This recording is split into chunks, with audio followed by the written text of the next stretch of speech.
Oye, ven aquí. ¡Rápido! ¡Sube al auto! Luego de que un oficial fuese avaliado a quemarropa, un asesino psicótico condujo a los investigadores a través del medio oeste de los Estados Unidos. Nadie sabía dónde atacaría de nuevo el pistolero, aun cuando la lista de sus asesinatos y secuestros crecía. El FBI y la Policía Estatal comenzaron una carrera contra el tiempo para rescatar la zona central de los Estados Unidos de este asesino trastornado. La evidencia se acumula, no hay sospechosos evidentes. Asesino en serie fugitivo. Ted Kaczynski es arrestado.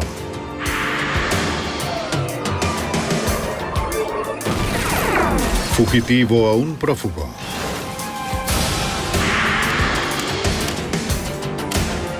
Los archivos del FBI.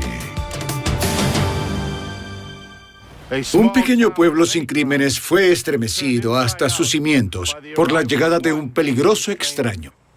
Algunos asesinos son fríos y calculadores, otros son impulsivos, impredecibles y difíciles de atrapar. Soy Jim Castro, exdirector del FBI en Nueva York. Atrapar a este asesino requirió a un equipo SWAT y a un analista, quien determinó que no se rendiría sin dar pelea. Sin remordimiento. A las 8 de la mañana del lunes 22 de septiembre de 1986, un oficial de la policía condujo hacia la casa de un sujeto en libertad condicional en un vecindario de clase media baja a las afueras de Indianápolis, Indiana.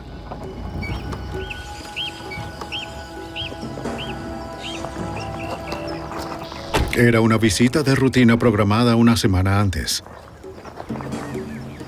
El agente de libertad condicional Thomas Gall debía recolectar una muestra de orina de su ex convicto para verificar ilícitos de drogas.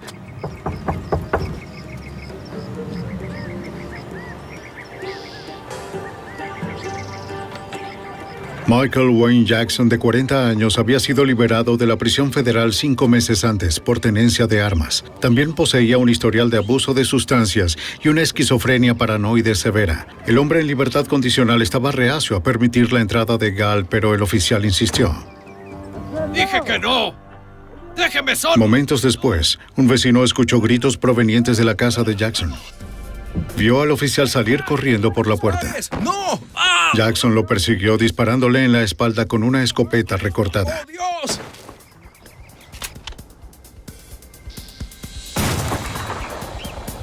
El disparo final lo hizo a quemarropa. El vecino llamó a la policía mientras vigilaba lo que Jackson haría después. ¿Un residente? Le dijo a la operadora del 911 que el ex convicto reapareció llevando el arma aún. Pero ahora vestía una gabardina oscura y se dirigía a su camioneta verde. La policía de Indianápolis se apresuró a ir a la casa del asesino esperando atraparlo antes de que llegara lejos.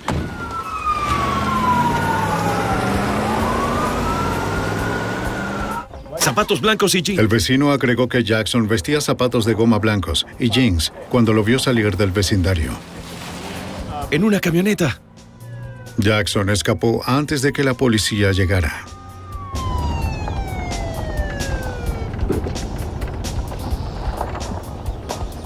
La policía llamó al FBI, pues el agente de libertad condicional era un oficial federal.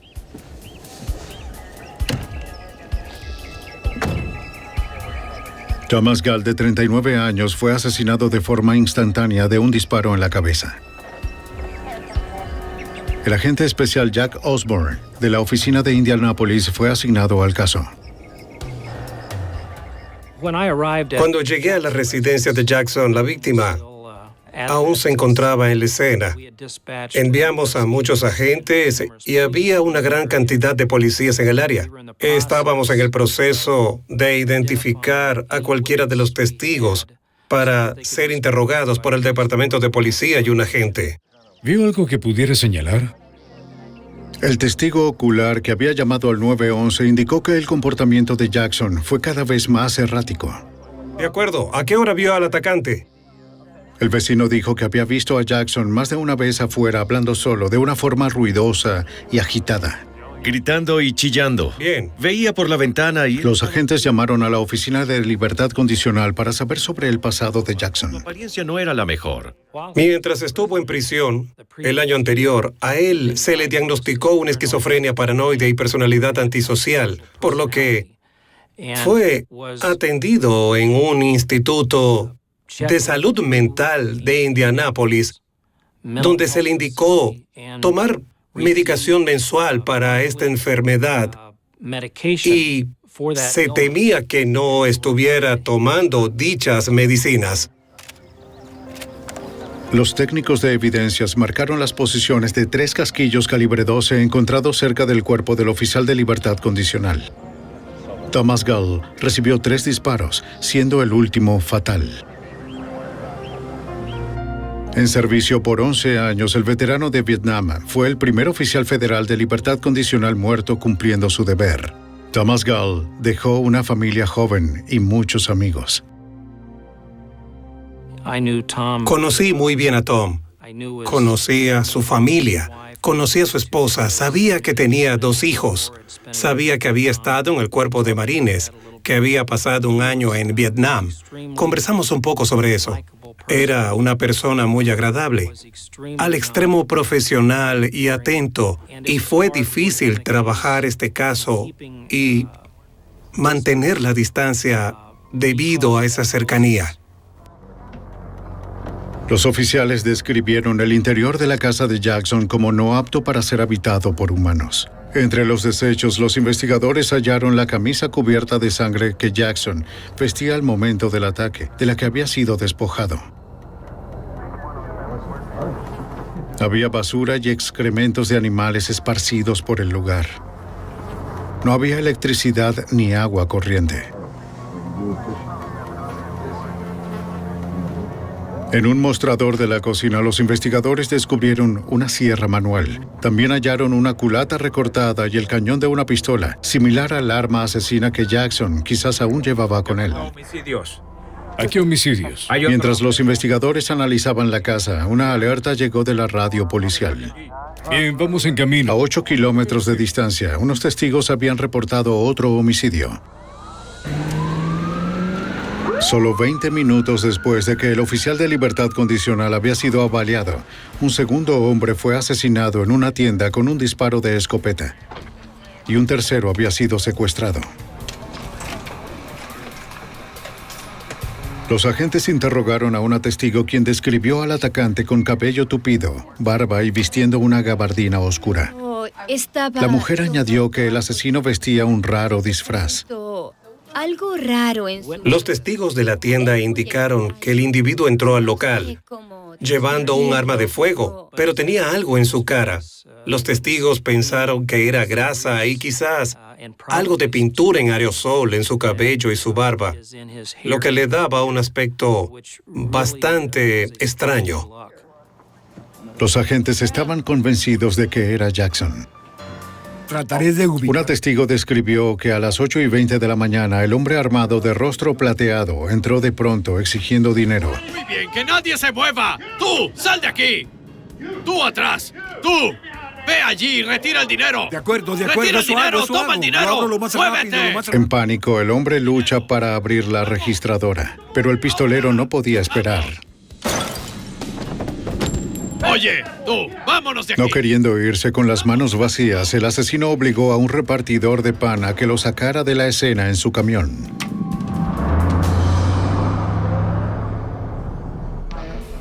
La testigo no vio la dirección que tomó el camión de pan. Los investigadores actualizaron el boletín emitido para Jackson para incluir ese camión. Los técnicos de evidencias hallaron el casquillo de una bala calibre 12 cerca de la caja registradora, del mismo tipo y tamaño de los encontrados en la primera escena del crimen. Luego se retiraron perdigones de la víctima para compararlos con otros obtenidos del oficial de libertad condicional.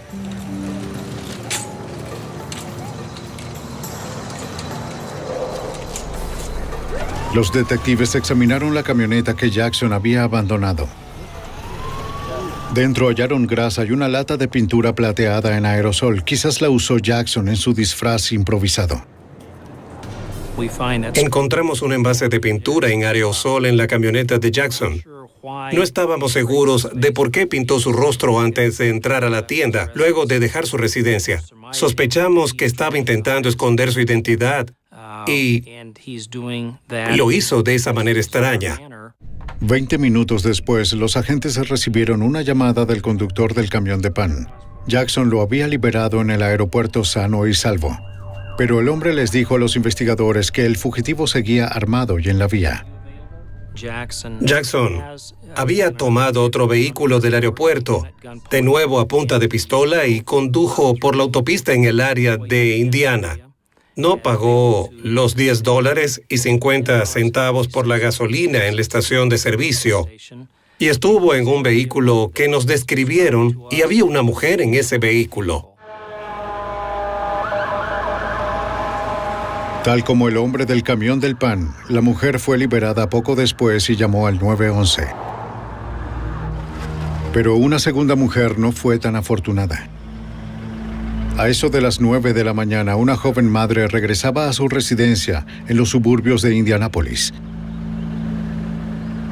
Luego de hacer unas compras, mientras sacaba las bolsas en la entrada, Michael Wayne Jackson emergió de una camioneta roja robada en el aeropuerto.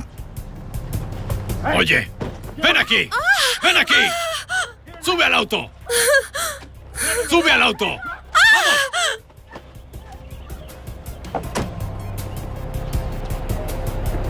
Ella era el tercer rehén de Jackson en menos de una hora. Jackson la mantiene cautiva por más de 60 minutos conduciendo con el arma en su regazo. ¡Solo déjeme salir! ¡Cállate! ¡No vaya a lastimarme! ¡Solo déjeme salir! ¡Ya basta! ¡No me lastime! Ella le rogó que la dejara ir, pero él se negó. ¡Ya cállate! No era posible razonar con el enloquecido fugitivo. ¡No me lastime! ¡Está bien! ¡Déjeme ir, por favor! Ella le preguntó sobre lo que tenía en su rostro, porque su rostro estaba manchado con grasa y aceite y tenía pintura, y él no le dio ninguna explicación, pero sí le dijo que si no hacía lo que él le decía que hiciera, la mataría. La mujer entendió que tenía pocas opciones. Cuando el auto bajó la velocidad, saltó de él. Jackson pasó sobre su tobillo, pero ella se las arregló para quedar fuera de su alcance antes de resultar más lastimada. Hola, somos los investigadores asignados a su caso. Esta madre de un niño fue tratada en un hospital local por un tobillo fracturado y allí reportó el incidente. ¿Puede describirnos lo que sucedió? Había escapado de un secuestrador en Frankfort, Indiana, 64 kilómetros al noroeste de Indianápolis. Una vez más, los agentes actualizaron su boletín de alerta. Ahora incluyeron su automóvil que fue visto yendo hacia el norte desde Frankfort.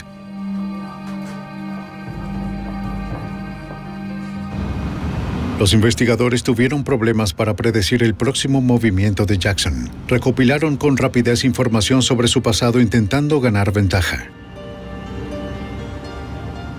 Mike Jackson tenía un pasado criminal muy extenso. En 1985, en Indianápolis, fue arrestado con cargos federales por tener artefactos explosivos caseros en su vehículo y un arma de fuego casera.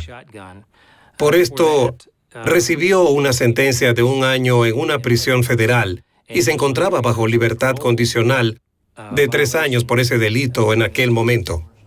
Jackson también había entrado y salido de instituciones mentales gran parte de su vida. Hacía poco, e ignorando las fuertes objeciones de su familia, los psiquiatras le habían dado de alta de un centro de tratamiento, dado que su esquizofrenia se había estabilizado con la medicación. Pero sin supervisión, es probable que Jackson hubiera dejado de tomar sus medicinas. Esta en realidad no es una Y luego de 2 asesinatos y 3 secuestros en menos de 2 horas, nadie sabía dónde se encontraba. Esto nos ayudará. Estábamos en el proceso de resolver esto, así como de intentar notificar a todas las personas de emergencia del lugar y del estado de Indiana, así como contactar a otras jurisdicciones para que nos ayudaran a localizar a Jackson. Sabíamos qué vehículo había robado en Frankfort, Indiana, y esperábamos que aún estuviera en ese automóvil y que no fuera a causarle más daños a nadie en el corto plazo. Pero para las autoridades ya era tarde. A las 10:15 de la mañana, Jackson decidió que de nuevo debía cambiar de auto. Irrumpió en el hogar de una madre con su hijo en Frankfort, Indiana. ¡No te muevas, niño! ¡Levántate! Jackson le ordenó a la mujer que buscara las llaves del auto, o si no, los mataría a ella y a su hijo. ¡Trae tu bolso! ¡Levántate, niño! ¡Dame esas llaves! Ella obedeció. ¡Las llaves! ¡Muévanse! ¡Vamos! ¡Sube al niño al auto! En menos de 2 horas, Jackson había secuestrado a su cuarta y quinta víctimas. ¡Vamos, deprisa! El asesino estaba tornándose cada vez más osado y agresivo. Los agentes debían encontrar alguna forma de atraparlo antes de que sus últimas víctimas terminaran asesinadas. ¡Fuera de aquí! A las 10:30 de la mañana del 22 de septiembre de 1986, Michael Wayne Jackson, de 40 años, ya había asesinado a su oficial de libertad condicional y al dueño de una tienda. Luego secuestró a 5 personas más. Todo esto en menos de 2 horas y media. El FBI y la policía de Indiana creían que el asesino estaba viajando hacia el norte desde Indianápolis, pero su paradero y su destino seguían sin conocerse. ¡Vamos! ¡Deprisa! Armado con una escopeta recortada y su rostro pintado de plateado, los investigadores pensaron que Jackson estaba sufriendo un episodio psicótico luego de dejar de tomar sus medicamentos. Digas una palabra. El fugitivo se vio por última vez en Frankfort, Indiana, donde había secuestrado a una madre y a su hijo de su propia casa.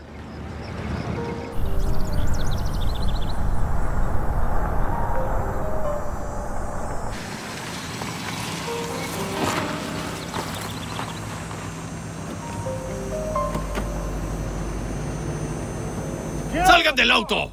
Nadie sabía lo que podría hacer después. ¡Salgan del auto! ¡Vengan aquí! ¡Por aquí! Jackson llevó a sus últimas víctimas a un área desolada a 12 kilómetros de su casa. ¡Dame el anillo! ¡Vamos, muévanse! Robó el anillo de matrimonio de la mujer y les ordenó que se colocasen a un lado del camino. ¡Muévanse! ¡Vamos! ¡No vayan a ninguna parte!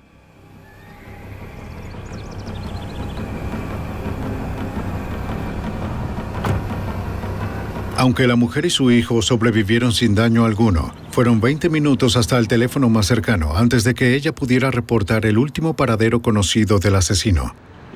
En las oficinas del FBI en Indianápolis, 3 horas luego de iniciarse la serie de crímenes de Jackson, el agente especial Jack Osborne introdujo una orden federal por asesinato contra el fugitivo. Pero con tan poca información sobre su ubicación exacta, sería difícil evitar que Jackson atacase de nuevo. Indianápolis, en Frankfort, y esa es nuestra última ubicación. Por lo tanto, creo, ahora teníamos a Jackson huyendo o conduciendo desde Frankfort, área de Indiana, pero en realidad no teníamos idea de hacia dónde se dirigía, cómo iba a llegar allí, qué ruta iba a tomar, o si podría plagiar a alguien más en las próximas horas.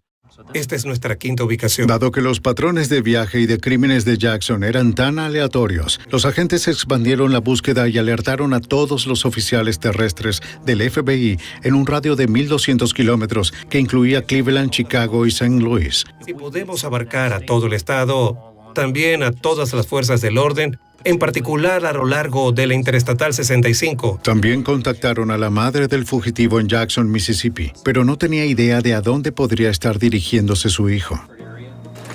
Los investigadores mantuvieron informados a los medios. Para el mediodía, la foto de Michael Wayne Jackson se encontraba en todos los noticieros del área de Indianápolis. 6 horas después, el fugitivo apareció cerca de St. Louis. Había viajado 482 kilómetros al suroeste hasta las cercanías de O'Fallon, Missouri.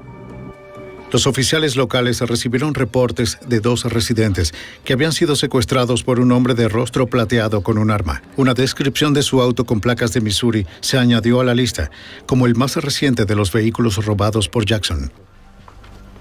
Hay que conducir unas 5 horas desde Indianápolis hasta St. Louis.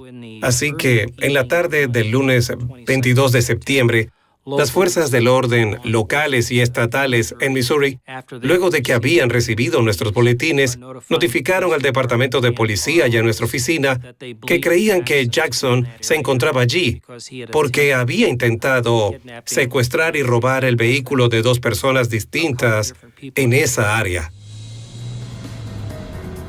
Poco más tarde, en un camino rural, un tercer residente de O'Fallon conducía desde el trabajo hacia su casa, cuando vio el auto de su esposa con el sospechoso al volante. El hombre no sabía que Jackson había asesinado a 2 personas ese mismo día. ¡Oye! El hombre con el rostro plateado, cabello tupido y barba se negó a detenerse. Cuando los autos se acercaron en una intersección, el asesino sacó su arma.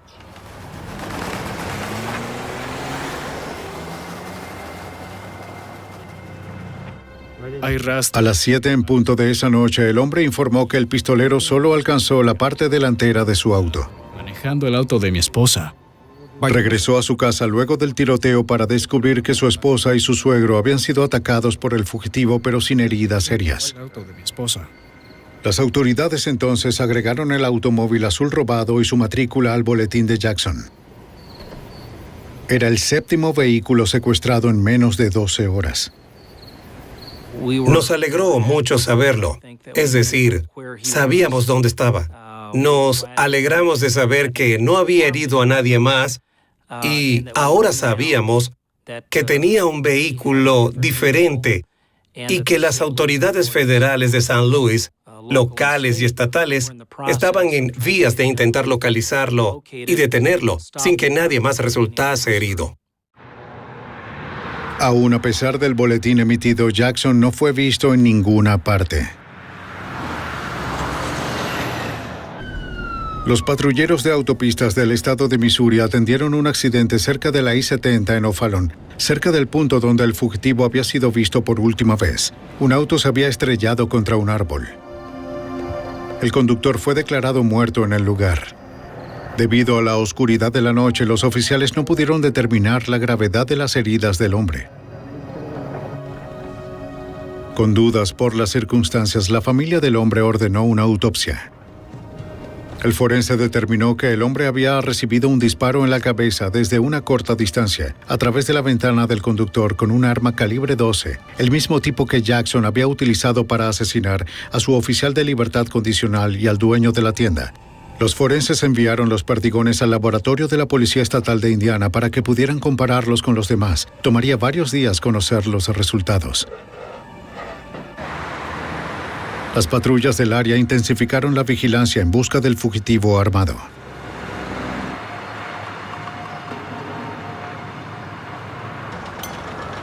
A 16 kilómetros de allí, alrededor de las 7:30 de la noche, el vehículo oscuro con matrículas de Texas llegó a una estación de gasolinas en Westville, Missouri.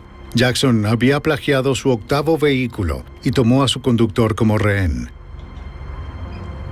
El empleado no estaba al tanto de la búsqueda y no supo qué decir del hombre con el rostro plateado. Cuando el fugitivo pagó la gasolina, el empleado notó un arma de fuego en su regazo y que había sangre en sus manos. Gracias.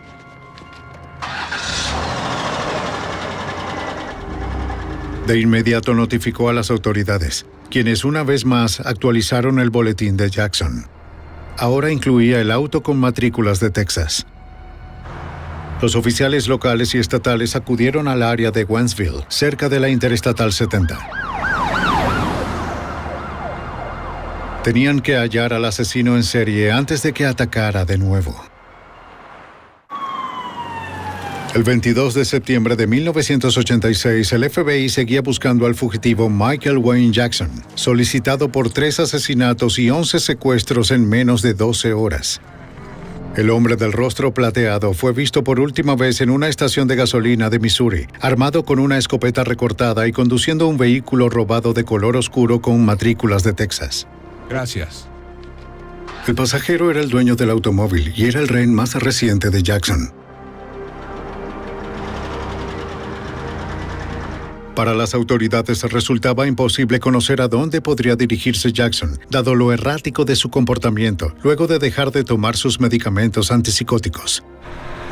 La policía de Rice City, en Missouri, recorrió las rutas interestatales y locales. A las 9:15 de la noche, el jefe de la policía del pueblo y un sargento vieron a Jackson solo en el vehículo robado. Jackson parecía indeciso en cuanto a sus próximos pasos. El comisario solicitó refuerzos por radio. Bien, vamos. No llegaron a tiempo.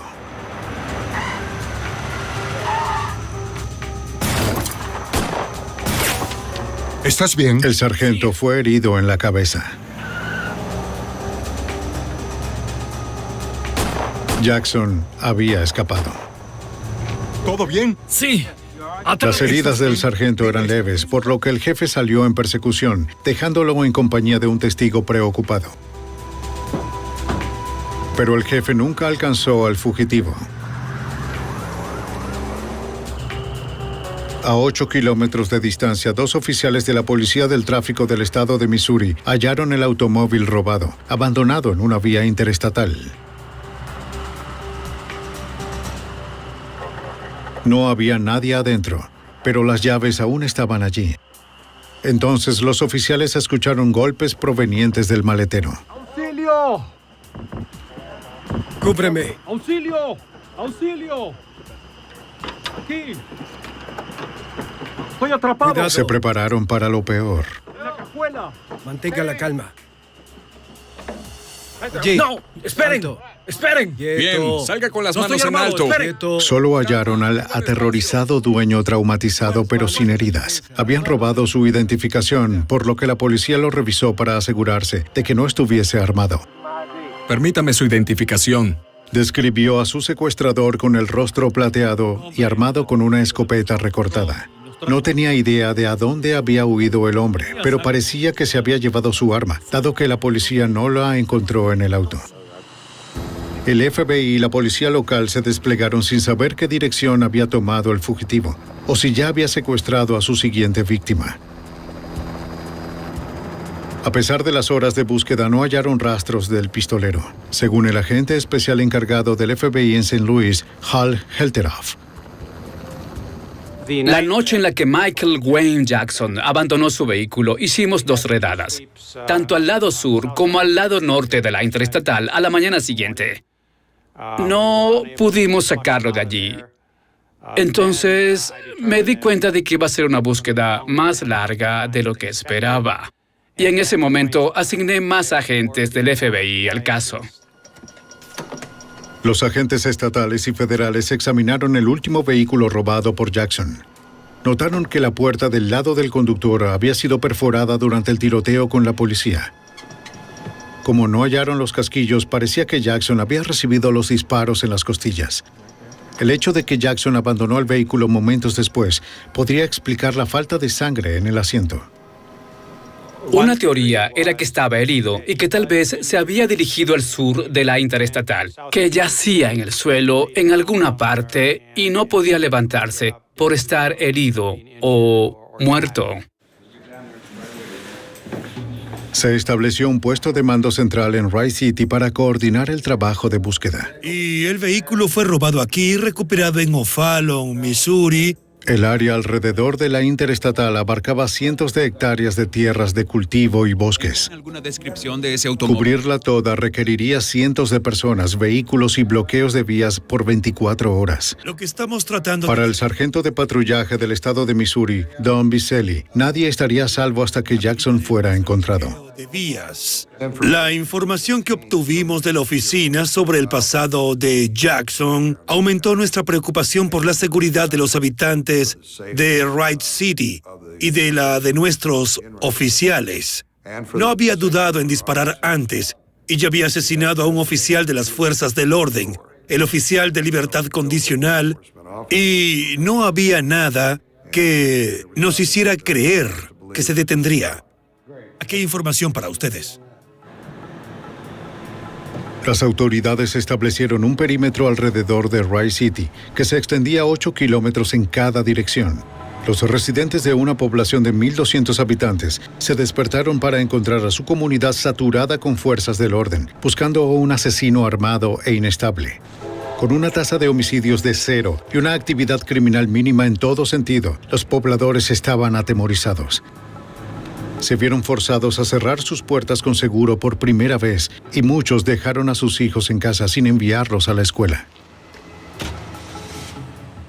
Tuvimos que empezar a alertar a la comunidad acerca de que teníamos a un sospechoso en el área que era muy peligroso y a pedirle a la gente que nos mantuviera informados si veían a alguien con la descripción de Jackson. Y no tomó mucho tiempo para que la voz se corriera, por supuesto, en esa comunidad tan pequeña, porque nuestro mayor temor era que secuestrara a alguien. El extenso campo se dividió en sectores de 1,5 kilómetros de ancho. Bien, veamos. Los equipos de búsqueda estaban conformados por sabuesos, miembros SWAT, agentes del FBI y policía estatal. Se distribuyeron fotos a los investigadores y muestras de la ropa de Jackson a los perros para que conocieran su aroma. Revisaremos los terrenos. Cientos de edificios ocupados y abandonados llenaban el paisaje. Todos tendrían que ser examinados. Un edificio en ruinas en el que podría estar... Durante los días siguientes, un gran número de lugares fueron explorados más de una vez. Era un proceso tedioso y consumía mucho tiempo. Los sabuesos, conocidos por su papada y sus orejas grandes que envían partículas diminutas del aroma hacia sus perceptivas narices, encontraron pocas señales de Jackson. En una edificación, los investigadores registraron un campamento abandonado. Pero solo encontraron los utensilios de cocina y el impermeable que había abandonado un trabajador itinerante de la temporada de cosecha. Parece que nadie ha estado aquí. A pesar de una semana de búsqueda, los equipos no hallaron evidencias del paradero de Jackson. Tratamos de no frustrarnos. Intentamos mantener la moral en alto, diciendo, hoy es el día, vamos a encontrarlo. Es el tipo de caso donde tus tropas están allá afuera y ellos esperan localizarlo en cualquier momento. Así que eso en sí te hace continuar. Los medios hicieron su parte para mantener informado al público. Mientras, el FBI y el Servicio de Patrullaje Estatal mantuvieron alcabalas las 24 horas en los 43 kilómetros de carreteras dentro y fuera del área de Rice City. Detuvieron cada automóvil que circulaba.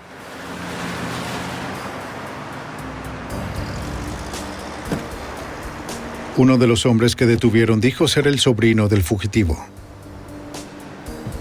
Dijo que había oído acerca de la búsqueda y que quería ayudar. Les dijo que su tío podía sobrevivir por su cuenta en los bosques y que era posible que Jackson vistiera equipo blindado que tenía en su poder. Aquí está mi tarjeta. Eso podría explicar cómo Jackson había sobrevivido al disparo de un policía que parecía haber impactado sus costillas. Eso lo determinamos con el uso de los perros. Teníamos perros de búsqueda y perros que detectan cadáveres y no hallábamos ningún cuerpo sin vida. Por lo tanto, me inclinaba a pensar que él estaba vivo y en buen estado. Los granjeros de la zona intentaban mantener una apariencia de normalidad aunque permanecían alertas. A una semana de la búsqueda, una mujer vio al fugitivo barbudo con su gabardina oscura llevando un arma. Llamó a la policía de inmediato, pero el hombre desapareció antes de que llegaran las autoridades. 7 días después de que Michael Wayne Jackson hubiera dejado su casa en Indiana, el asesino en serie continuaba libre. El FBI sabía que debían encontrarlo antes de que él hallara a otra víctima. Para el 28 de septiembre de 1986, había transcurrido una semana de la búsqueda del fugitivo armado Michael Wayne Jackson, solicitado por múltiples asesinatos, secuestro y por herir a un oficial de la policía. El criminal de 41 años había sido visto por última vez armado y a pie en la zona rural de Rice City, Missouri.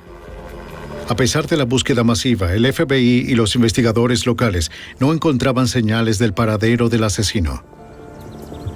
El FBI consideró la posibilidad de que Jackson hubiese robado otro auto y escapado de alguna forma del área. Desesperados acudieron al analista de investigación senior del FBI, Ron Walker, en busca de ayuda. Adiós. Ellos solo estaban solicitando mi estimación, que predijera mi predicción, creo, de lo que él podía hacer. ¿Cuáles iban a ser sus próximos pasos? ¿A dónde podría haber ido? Y, en verdad, lo más importante para ellos en ese momento era si aún se encontraba en el área que ellos habían estado rastreando por 7 días. El agente Walker analizó la historia criminal y psicológica de Jackson, así como los reportes de sus recientes actos frenéticos. Al no haberse registrado nuevos crímenes en la semana anterior, el analista concluyó que Jackson no se había marchado aún de Rice City, Missouri. Mi opinión era que se encontraba allí y que quizás estaba desorientado.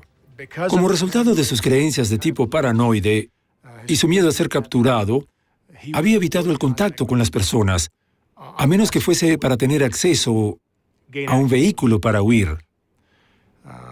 Y por esa razón, les dije que era muy importante mantener un perfil muy alto, un alto nivel de actividad policial evidente, porque no queríamos que tuviera la oportunidad de pensar que podía hallar la forma de huir, secuestrando a alguien en su auto y saliendo del área. Como el fugitivo presuntamente se encontraba aún en el área, el FBI acudió a la experiencia del rastreador Bob Swave de la oficina del FBI en Knoxville, Tennessee. Swave era conocido por haber hallado al asesino de Martin Luther King Jr., James Earl Ray, luego de haber escapado de la prisión de Tennessee en 1976. Los agentes esperaban que el renombrado rastreador pudiera localizar a Jackson, con base en las pocas pistas para las que estaba entrenado a descifrar. Muy pocas veces encuentras una buena huella. Debes aprender a interpretar las alteraciones que haya en el suelo y la cosa más pequeña que sea peculiar, como una hoja volteada, un palo allí o una pequeña rama que alguien pisó y la aplastó o la rompió. Gracias a décadas de experiencia, Swave pudo distinguir la diferencia entre los rastros animales y los humanos. Por la profundidad de sus pisadas, la forma como las ramas del césped cambian alrededor de ellas y la temperatura de su superficie. Mientras los animales con frecuencia dejan rastros de su calor corporal luego de descansar, el calor del humano es absorbido en su mayoría por la ropa o los zapatos, evitando que el calor escape. Pero como la búsqueda de Jackson había sido tan exhaustiva, encontrar su rastro representaba un desafío único, aún para el experimentado rastreador. Habían estado tantas personas allí antes de que nosotros llegáramos a la escena.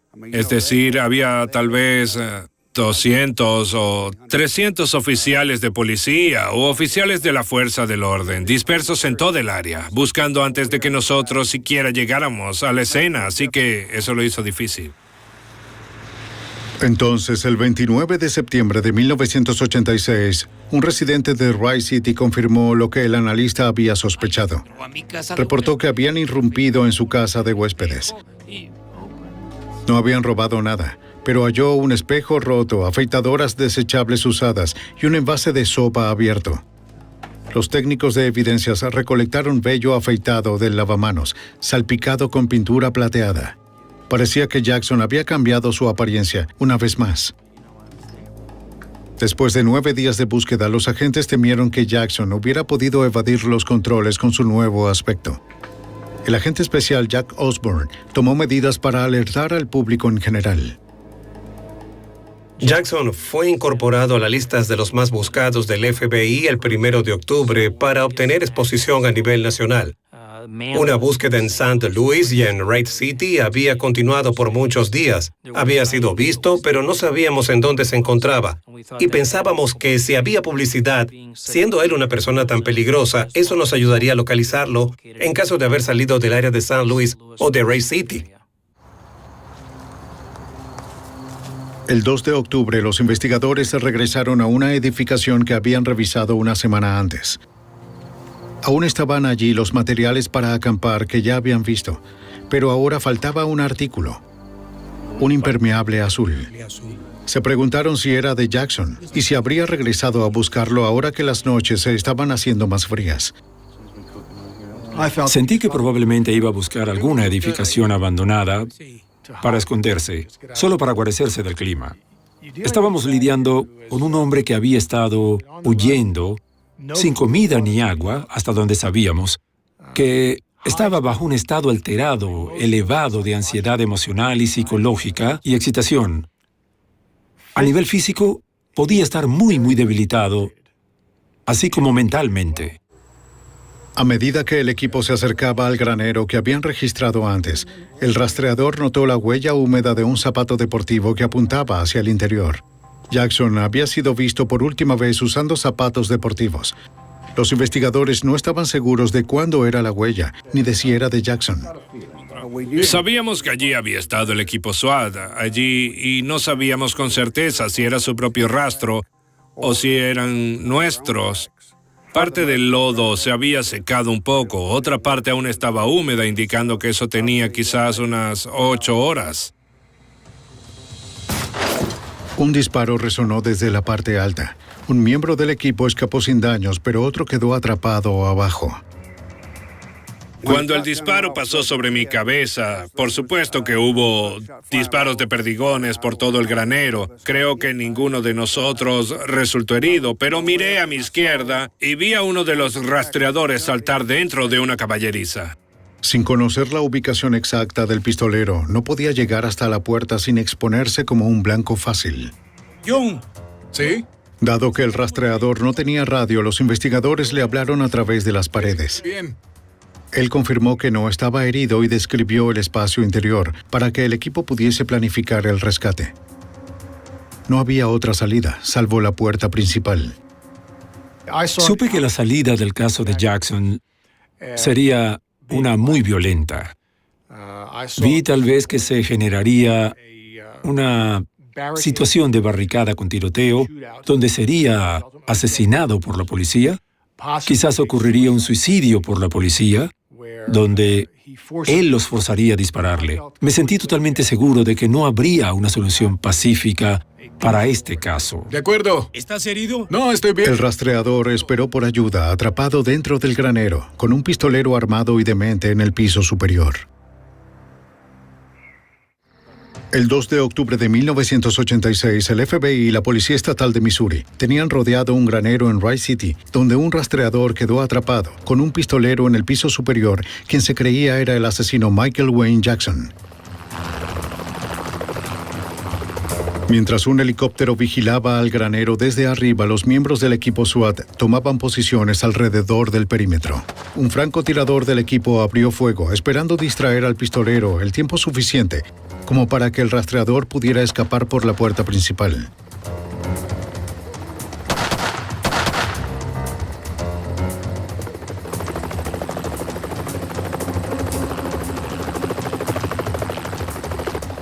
La táctica funcionó. A pesar de que el rastreador había estado adentro por varias horas después del disparo proveniente del piso superior, él no vio o escuchó al pistolero luego de eso. El agente especial encargado del FBI, Hal Helterhoff, tuvo que tomar algunas decisiones difíciles al tiempo que manejaba la situación. No queríamos enviar a nuestras tropas por si él había planificado una emboscada, si solo había disparado como una distracción, si estaba aún allí vivo y bien, pero aún armado con rondas de cartuchos de bala. Tan solo no sabíamos a qué nos enfrentábamos. El dueño del granero le hizo a los agentes un dibujo detallado del interior. El granjero explicó que en el piso inferior había un almacenamiento de tractores y algunos establos, y arriba un enil. Esta sería... También había una ventana, pero no existían otras rutas de escape ni trincheras escondidas o trampas por las que el sospechoso pudiera haberse escapado. Almacenado aquí. Michael Wayne Jackson, no vamos a entrar. Los agentes intentaron hacer contacto con el fugitivo. Salga con las manos sobre su cabeza y no resultará herido. No obtuvieron respuesta. Repito. Después de trabajar tan duro todos esos días, no queríamos hacer un mal movimiento y que alguno de nuestros agentes, oficiales o soldados, resultara herido en el último minuto, sin ninguna necesidad. Así que este fue un trabajo muy disciplinado y bien organizado. El agente especial a cargo esperaba que el gas lacrimógeno hiciera salir al pistolero.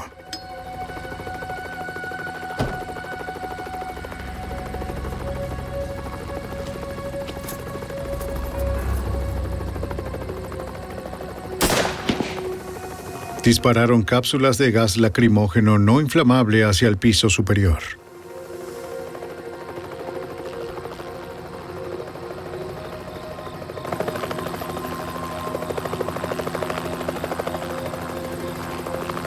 Tampoco hubo movimiento.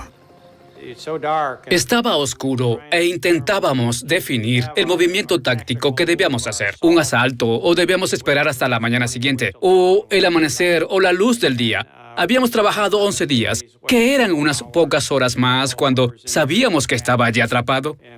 Recibimos un aviso del clima acerca de que una violenta tormenta se aproximaría cerca de la medianoche. Así que la policía estatal y yo decidimos entrar de inmediato.